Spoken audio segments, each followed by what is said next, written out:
नमस्ते सबैजनालाई। आज चाहिँ हामी सम्पूर्ण परिवार आउटिङ जाने कुरा थियो। प्लान अनुसार आज शनिबारको दिन बिहान जाने कुरा थियो, तर बिहानै अलि पानी परेको कारणले गर्दाखेरि हल्का समय चाहिँ ढिलो होला जस्तो छ। तैपनि हामी रेडी छौँ, बाहिर निस्किन लागेका छौँ। केही समयमा गाडी लिन आउनेछ, गाडीमा हामी जानेछौँ र आज दिनभरि के हुनेछ म सबै क्याप्चर गर्नेछु। अनि आज हामी कता जाँदैछौँ भन्नु पर्यो अनि ल। आज हामी पोखरामा छु। पोखराबाट हामी उता परिवार फ्यामिली मिलेर बाहिर घुम्न जान लागेको। वेदर पनि यस्तो छ, पानी परेको अवस्था।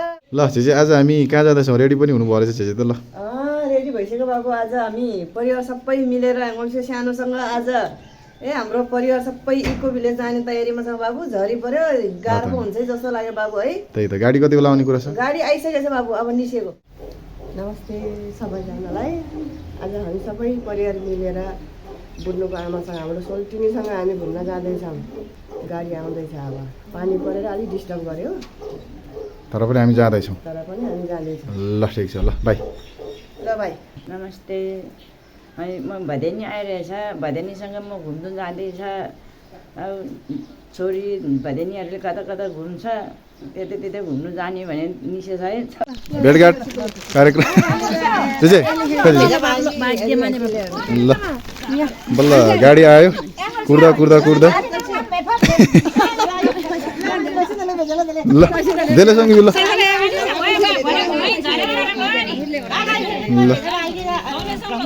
ल हामी कतिजना छौँ अनि यहाँ? ए ल हुन्छ, हामी यहाँ बिस्तारै आउँछ। ए ल हुन्छ हुन्छ ल ल सबैजना ल भेटघाट भइसकेछ। नम क्या अब मेजिन पछि अलिक गाह्रो भयो।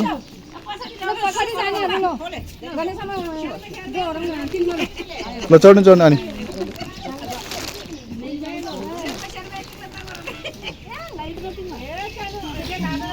हामी चाहिँ पछि पछि आउँछ। सबैलाई बाई बाई भरे उता माथि भेटौँला है त। ल सबैजना हामी भरे भेटौँ माथि।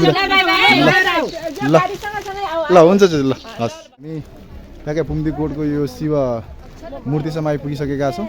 यस पछाडि चाहिँ हामी ठ्याक्क दर्शन गरेर उता इको भिलेज जाने भन्ने कुरा छ। मैले भ्लग अघि नै सुरु गरिसकेको छु। अब चाहिँ हाम्रो नानीहरू चाहिँ सबैजना चाहिँ यहाँ हुनुहुन्छ। अब म चाहिँ थोरै क्लिपहरू यहाँ राख्नेछु, हेर्दै गर्नु होला।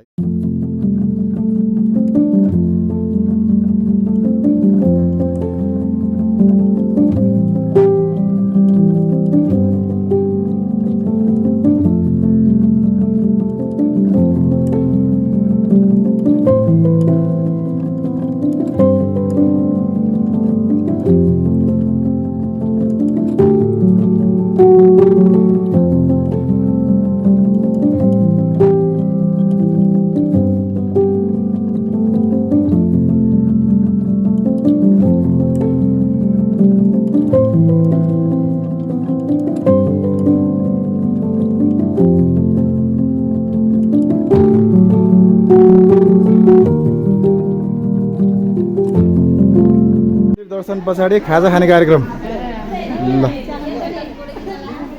चियापानी कार्यक्रम।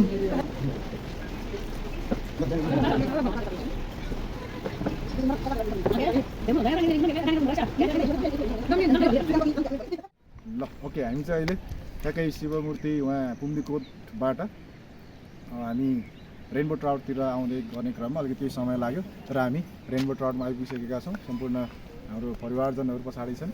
अब हामी रेनबो ट्राउटमा चाहिँ केही खाना खानेछौँ। त्यस पछाडि चाहिँ यहाँबाट फेरि हामी इको भिलेजतिर पनि जाने एउटा प्लान रहेको छ। त्यो अनुसार हामी जान सकिन्छ सकिँदैन त्यो चाहिँ म अहिले देखाउनेछु। अब हामी बिस्तारै माछा हेर्नेछौँ, त्यो अनुसार माछा खानाको पनि हामी स्वाद चाखेर कस्तो छ हामी भन्नेछौँ है त।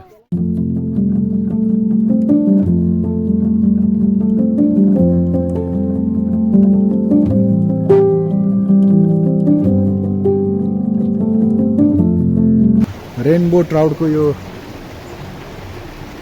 माछा, रेनबो ट्राउट माछा हेर्न प्लस खाना आएका छौँ। पानी मजाले दन्किरहेको छ। पानी दन्किए पनि हामी यहाँ आइपुगेका छौँ। अहिले कति बज्यो? ठ्याक्कै 1 बजेछ मनोज यार, 1 बजेछ। खाना अर्डर गरिसकेका छौँ। 10-15 मिनटमा खाना हुन्छ। अनि यहाँ चाहिँ माछाको अवलोकन चाहिँ खतरा गर्नुपर्ने देखिन्छ कि यहाँ।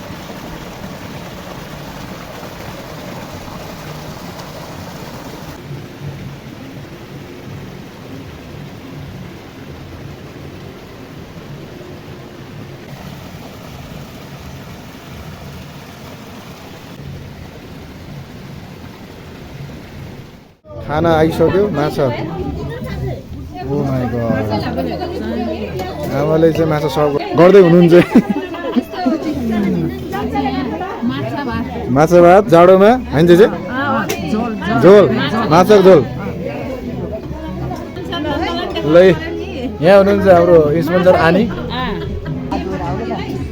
खाना खाने टाइम भयो आउने बित्तिकै अर्डर गरेको खाना पनि आइहाल्यो अब आइसकेपछि के कुर्ने चाहिँ होइन अब तातै खाने हो चिसोमा एकछिन भन्नु के भयो हाम्रो आजको यात्रा उहाँबाट एकदम राम्रो भयो हामी वहाँ कहाँ घुम्न आएको यो कुम्दीगोर गएर अहिले हामी यहाँ आएर खाना लाग्छौँ ल आज दिन पनि त्यस्तै भएछ चिसो चिसो भएछ आज हामीले माछाको झोल खाने भनेर ल ठिक छ ल हस् हुन्छ नि ल अब म नि अब सुरु गरिहालेँ ट्याक्क लाएर ल मनोज कस्तो छ यता भनौँ कि रिभ्यू लिनु कस्तो छ दामी ल आमा कस्तो छ हाम्रो सुकमाया दिदीलाई पनि केही भनिदिनु आज सुकमाया चिया लोब्नले साङ्गिरे ल ल ल ल ठिक छ म नि फर्स्ट राइड हान्दैछु टक्कल हो रेनबो ट्राउट मासु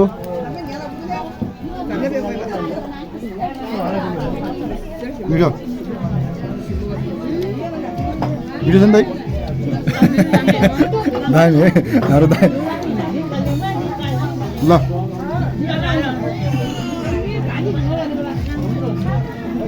एकदम मिठो या भोक पनि लागिरहेको चिसो पनि भइरहेको ठ्याक्कै तातो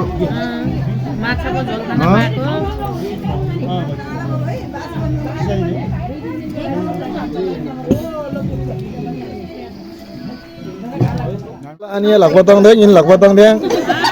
Số xin gì?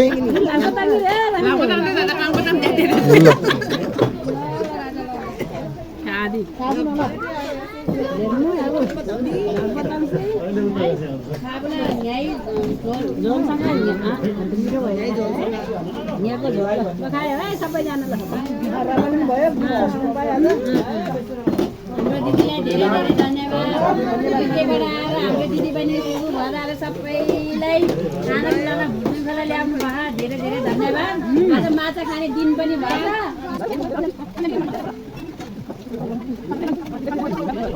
ल अब खानपिन पनि भयो सबजना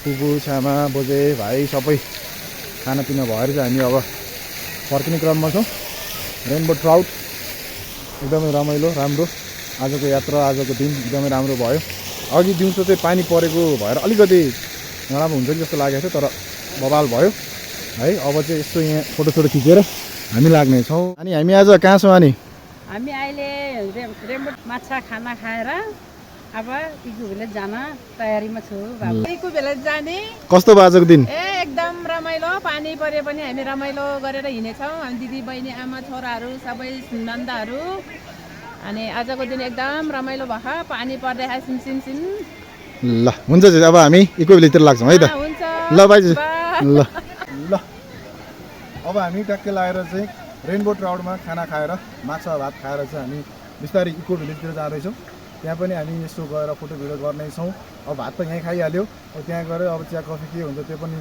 लिन्छौँ होला सायद पानी सिमसिम परिराखेको छ तर वेदर बब्बाल शीतल रहेको छ हाम्रो आमा बजे फुपू सामाहरूसँग भाइसँग चाहिँ आएर यसरी रमाइलो गर्दै खाना खाएर होइन यो दिनलाई बिताउन पाउँदाखेरि एकदमै खुसी लागेको छ रेनबो ट्राउट पछाडिपट्टि देख्न सक्नुहुन्छ मेरो अनुहार पनि देख्न सक्नुहुन्छ म कति ह्याप्पी छु भनेर अब हामी इको भिलेज गएर चाहिँ केही भिडियो बनाउनेछौँ त्यतिन्जेलसम्म चाहिँ हेर्दै गर्ने होला पानीले चाहिँ अझै छोडाएको छैन हामीले चाहिँ रेनबो ट्राउट छोड्दैछौँ अगाडि जाँदै हुनुहुन्छ सबैजना म पछि फलो गर्दैछु यस्तो छ यहाँको माहौल हो पानी परे पनि मान्छेहरूको यो भिडभाड चाहिँ नि कम चाहिँ छैन है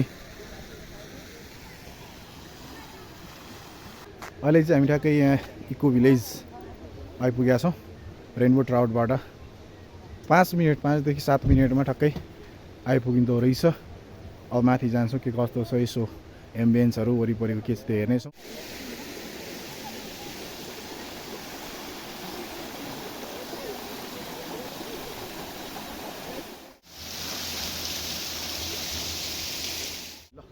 अब हामी इको भिलेज आएर पनि अवलोकन गरेँ, एकदम राम्रो रहेछ।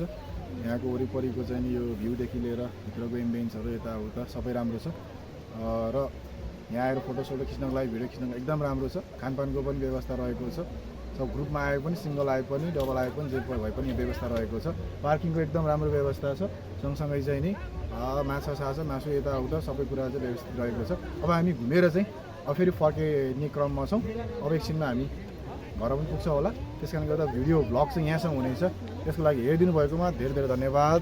सब्सक्राइब गर्न चाहिँ नबिर्सिनु होला है त।